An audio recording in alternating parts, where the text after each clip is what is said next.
नमस्कार दोस्तों, 13 सितंबर 2010 को एक कार्गो विमान दुबई से जर्मनी जाने के लिए रेडी होती है। शाम को 6:53 पर वह अपनी उड़ान भरती है, जिसमें बहुत सारे केमिकल और मशीनरी सामान लोड किए गए थे। इस कार्गो विमान के कैप्टन हैं डगलस लैम्पे, जिनकी उम्र इस समय 48 साल की है, और एक फर्स्ट अफसर मैथ्यू वेल हैं, जिनकी उम्र इस समय 36 साल की है। उड़ान के सिर्फ 15 मिनट बाद कॉकपिट में लगे आगे डिस्प्ले पर एक सूचना आती है। यह संदेश था आग लगने की। तब तक यह विमान दुबई से 220 किलोमीटर दूर जा चुका था। तुरंत ही मैथ्यू वेल ने कॉकपिट में आग लगने की सूचना देते हैं, लेकिन दोस्तों इस समय उनका हवाई जहाज बहरीन के हवाई क्षेत्र में इंटर कर चुका था और ये दुबई एटीसी से संपर्क नहीं कर पा रहे थे, क्योंकि आग लगने से रेडियो पैनल में भारी मात्रा में धुआं जा चुका था, जिसकी वजह से सिग्नल बाहर नहीं आ पा रहा था। इस वजह से दुबई एटीसी से संपर्क नहीं बनाया जा सकता था।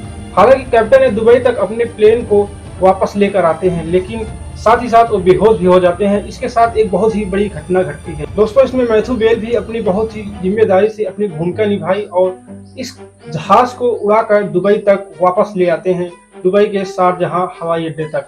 लेकिन आइए समझते हैं आज इस वीडियो में क्या होता है उनके साथ, बचते हैं या नहीं बचते, क्योंकि इतनी भयानक आग लगी थी कि बच पाना उन दोनों को नामुमकिन लग रहा था। दोस्तों अगर आप हमारे चैनल पर नए हैं, चैनल को सब्सक्राइब कर ले ताकि आने वाले हमारे सभी वीडियोस आपको प्राप्त हो सके, और पिछली वीडियो जो दी गई है यूट्यूब पर वो भी आपको प्राप्त हो सके और आपको रिकमेंड करने लगे। दोस्तों इस जहाज का नाम था बोइंग 747-400F, जिसे सितंबर 2007 को यूपीएस एयरलाइंस को दिया गया था। अभी तक यह जहाज लगभग 10,000 घंटों तक की उड़ान भर चुकी है। इसमें लगे हैं 4 टर्बोफैन, यानी जहाज के एक पंख में 2 इंजन लगे हैं। क्योंकि यह कार्गो विमान है, कार्गो विमान होता है बहुत ही भारी, क्योंकि उसमें मशीनरी सामान और केमिकल को लोड किया जाता है। दोस्तों जैसा कि हम पीछे वीडियो में बताया कि यह जहाज जिस समय आग लगी थी उसमें 220 किलोमीटर दूर बहरीन हवाई क्षेत्र में उड़ रहा था और दुबई से कोई संपर्क स्थापित नहीं किया जा रहा, क्योंकि सिग्नल रेडियो में भारी मात्रा में धुआं जाने के कारण वह सिग्नल को नहीं भेज पा रहा था, यानी ट्रांसमिट नहीं कर पा रहा था। इसलिए कैप्टन ने पहले सोचा कि दुबई न जाकर हम पहले कतर में उतर जाते हैं, लेकिन बाद में फैसला करते हैं कि नहीं, हम दुबई सीधा लेकर जाएंगे इस जहाज को। तब तक यह जहाज ऑटो पायलट मोड पर चल रहा था, लेकिन अब इसे कैप्टन अपने हाथ में ले लेते हैं, यानी कि अब मैनुअल इसकी उड़ान भरी जा रही थी दोस्तों। लेकिन आग भयानक होने की वजह से एक सुरक्षा लाइन को, यानी जो सुरक्षा सील होती है, उसको चीर चुका था या उसको जला चुका था, जिसकी वजह से कार्गो में जो सामान रखे गए थे केमिकल, उसमें भी आग पकड़ लिए गए थे और भारी मात्रा में जहरीली गैस निकलने लगी, यानी कि उस जहाज में से लीक होने लगी और कॉकपिट में आने लगी। आइए बताते हैं आगे क्या होता है फिर। साथ ही साथ इसके जो प्राइमरी सिस्टम उड़ान वाले होते हैं ये भी जलकर राख हो गए थे।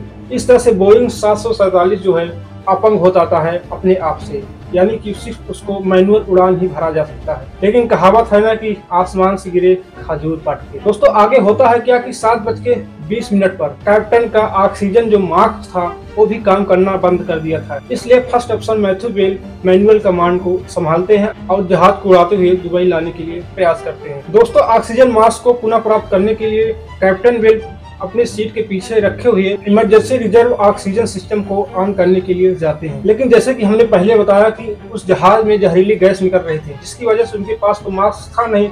इस वजह से जहरीली गैस उनके अंदर चली जाती है और वहीं पर बेहोश होकर जहाज के फर्श पर गिर पड़ते हैं। अब बारी आती है दोस्तों मैथ्यू वेल की।